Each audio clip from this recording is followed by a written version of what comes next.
Hola chicos, yo soy el doctor David Liviak, soy médico endocrinólogo y en esta oportunidad vamos a hablar acerca de patología del calcio y la paratiroides. Vamos a iniciar hablando un poquito del metabolismo del calcio y luego vamos a hablar sobre hipocalcemia e hipercalcemia. Acuérdense ustedes que el calcio es un ion muy importante en nuestro organismo.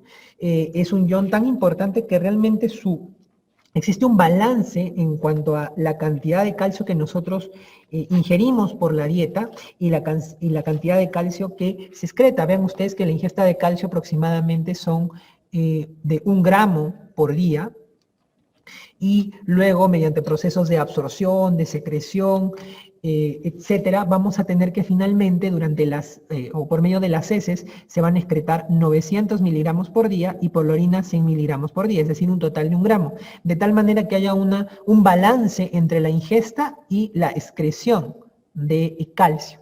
Y vean ustedes que nuestro depósito de calcio más importante va a estar a nivel del tejido óseo, a nivel de los huesos y los dientes.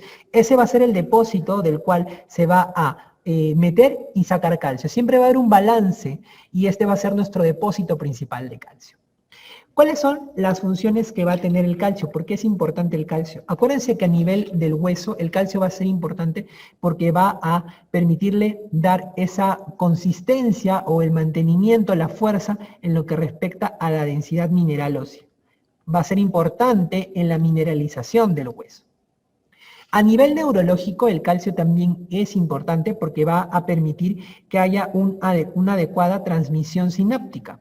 Acuérdense que para que haya la transmisión de la sinapsis es importante la participación del calcio. Y lo mismo sucede en el músculo. Para que haya una adecuada contracción muscular, también es importante la presencia del calcio. De ahí que algunas alteraciones en cuanto a los niveles del calcio vayan con síntomas neuromusculares.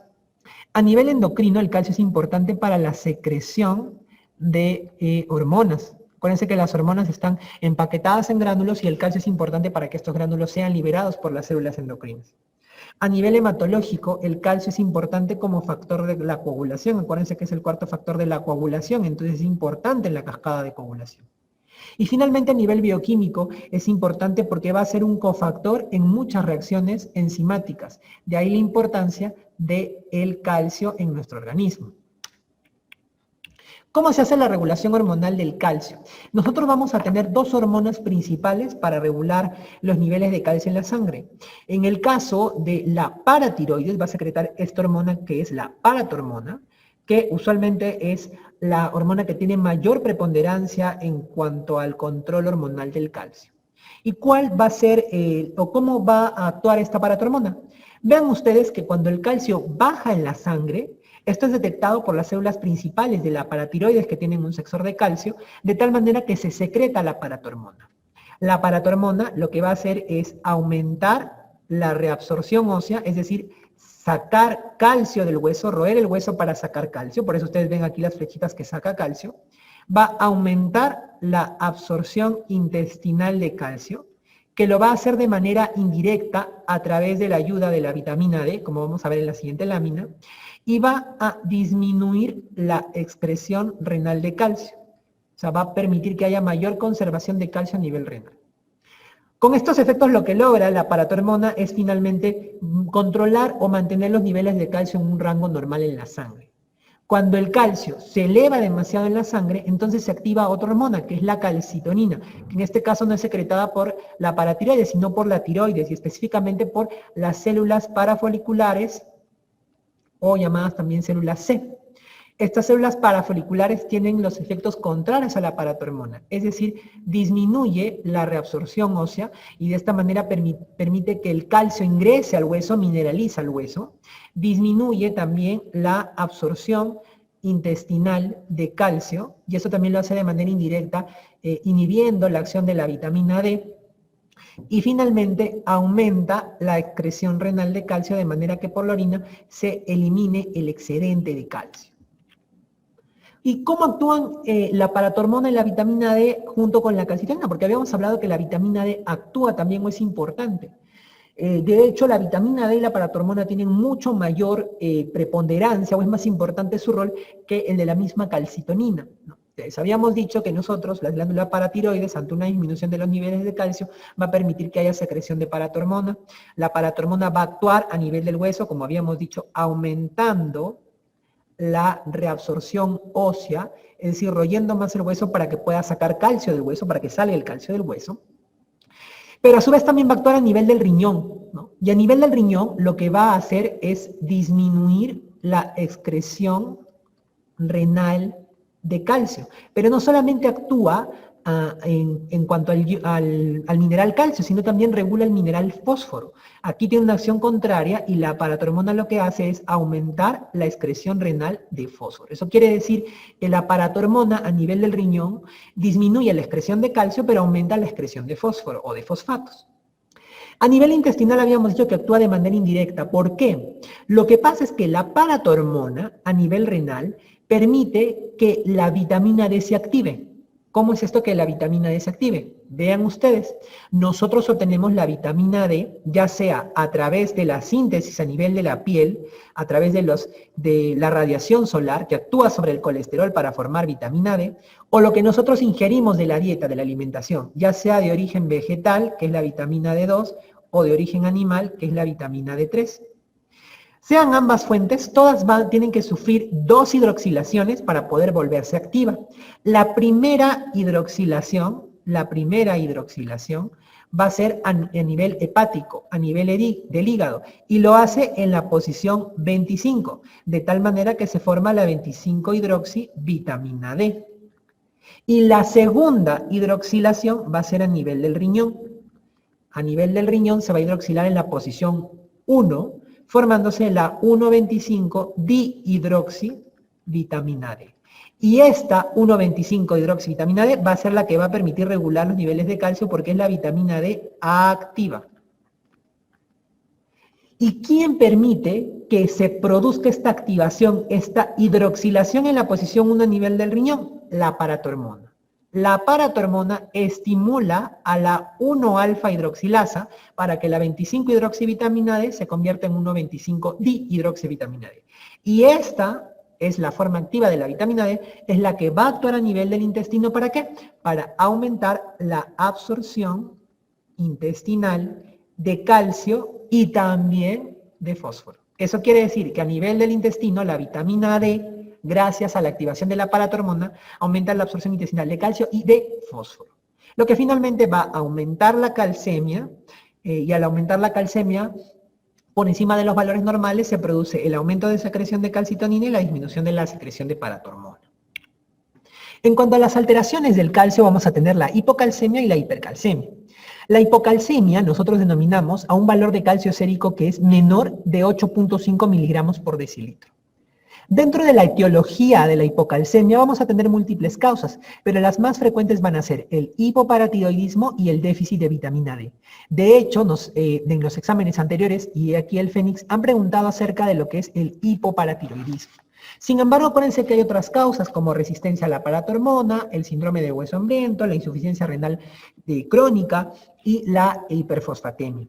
Cuando nosotros hablamos de hipoparatiroidismo, nos estamos refiriendo a cualquier patología que afecte la producción de paratormona por la glándula paratiroides. En ese sentido, en el caso del hipoparatiroidismo, nosotros vamos a tener que puede deberse a un hipoparatiroidismo de tipo postquirúrgico, es decir, después de una cirugía, puede ser un hipoparatiroidismo de tipo congénito, posterior a radiación o posterior a una enfermedad infiltrativa o por tumores, ¿no?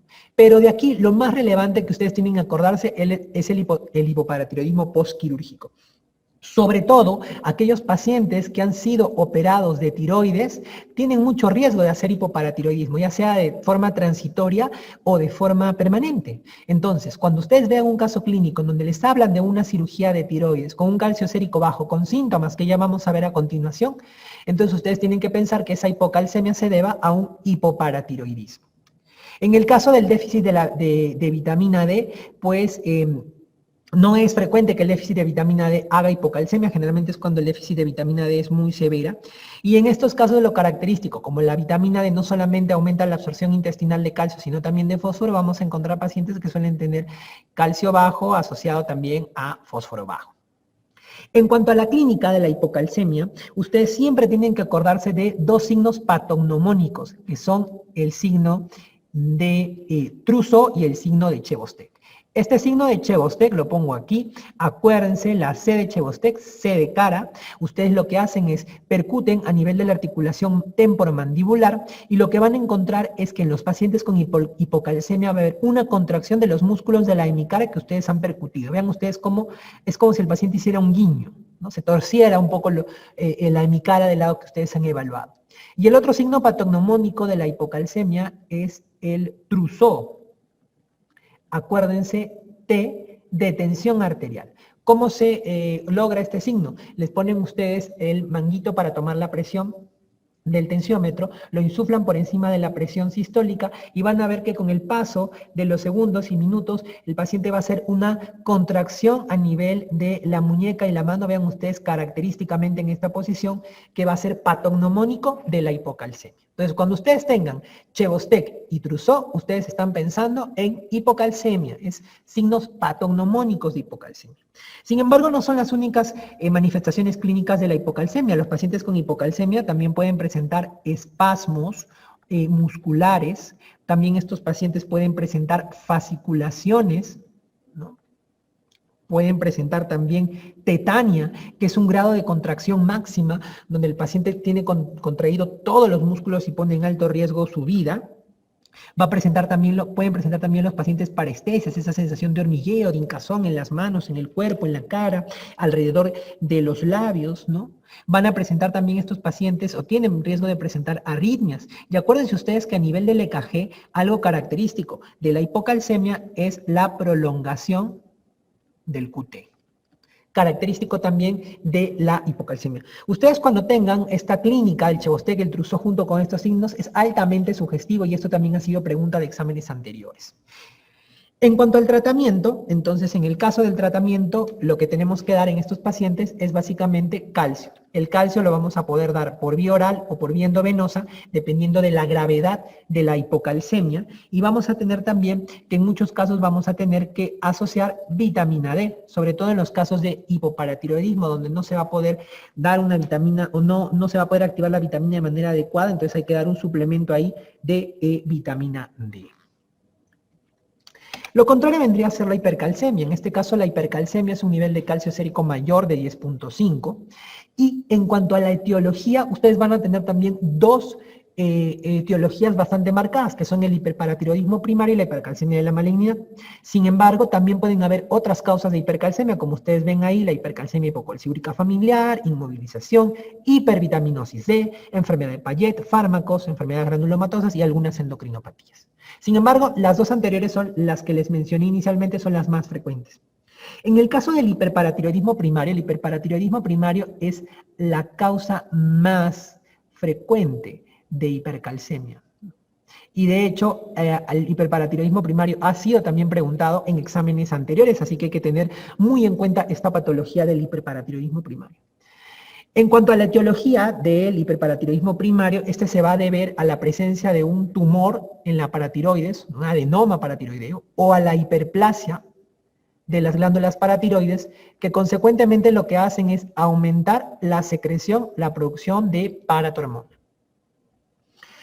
¿Cómo hacemos el diagnóstico? ¿Qué datos nos pueden dar el diagnóstico para estos pacientes con hiperparatiroidismo primario? Son pacientes en los cuales vamos a encontrar hipercalcemia, obviamente. Vamos a encontrar hipofosfatemia, porque acuérdense que la paratormona lo que hace es botar fósforo a nivel renal, entonces el fósforo baja porque aumenta la excreción renal de fósforo, entonces hay hipofosfatemia. Y además hay hipercalciuria. Yo sé que alguno de ustedes me podrá decir, pero la paratormona reabsorbe el calcio a nivel renal. ¿Por qué hay hipercalciuria? Porque es tanta la cantidad de calcio que hay en la sangre que se produce igual eliminación de calcio por la orina en grandes cantidades y hay hipercalciuria.